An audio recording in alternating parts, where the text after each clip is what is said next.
நிறைய பேர் என்கிட்ட கேட்குற கேள்வி என்னென்னா, வீட்டிலே நீங்கள் தோசை மாவு அரைச்சி சாப்பிடுவீங்களா? இல்லை வெளியில் வாங்குவீங்களான்னு கேட்குறாங்க. அவங்களுக்கான இது சின்ன பதிவு தான். நான் எப்போவுமே வீட்டில் தாங்க அரைப்பேன்.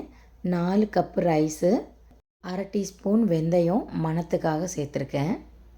அதே கப் அளவு உளுந்து எடுத்து 4 மணிக்கு ஊற வச்சுருக்கேங்க. முதல்ல உளுந்து தான் அரைக்கணும், தனியாக தான் அரைக்கணும். அரைக்கும்போது ஐஸ் தண்ணி சேர்க்கணும், இல்லைன்னா ஐஸ் க்யூப்ஸ் சேர்க்கணும். நான் மினி கிரைண்டர் வச்சுருக்கேன். ஸோ ஐஸ் க்யூப்ஸ் எல்லாம் போட்டோன்னா படப்படப்படான்னு சவுண்டு கேட்கும். ஸோ ஐஸ் வாட்டர் தான் நான் ஆட் பண்ணியிருக்கேன். அப்புறமா எடுத்து தனியாக ஒரு பாத்திரத்தில் வச்சுக்கணும். 2வது அரிசியை ஆட் பண்ணிக்கணும். அரிசியும் ரொம்ப மையாக அரைக்கணுங்க.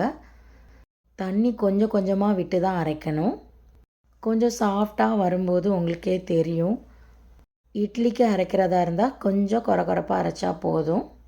நான் எப்போவுமே 2 in 1 யூஸ் பண்ணுவேன். எப்படின்னு சொல்கிறேன். இதில் நான் சோடா உப்பு எதுவுமே ஆட் பண்ணலை. நார்மலான சால்ட் போட்டு கை வச்சு நல்லா மிக்ஸ் பண்ணி வச்சுருக்கேன். அப்புறமா அப்படியே மூடி நைட்டு ஃபுல்லாக வெளியில் வச்சுருவேங்க. மார்னிங் பார்க்கும்போது உங்களுக்கே தெரியும், மாவு புஃப்னு அழகாக வந்திருக்கும். நீங்கள் இட்லி சுடும்போது அப்படியே கோரி கூட நம்ம இட்லி சுடலாம். ஏன்னா சால்ட் ஏற்கனவே நம்ம சேர்த்துட்டோம். தோசை மாவுக்கு கொஞ்சமாக தனியாக எடுத்து கொஞ்சமாக தண்ணி ஆட் பண்ணி நீங்கள் தோசை சுட்டுக்கலாம்.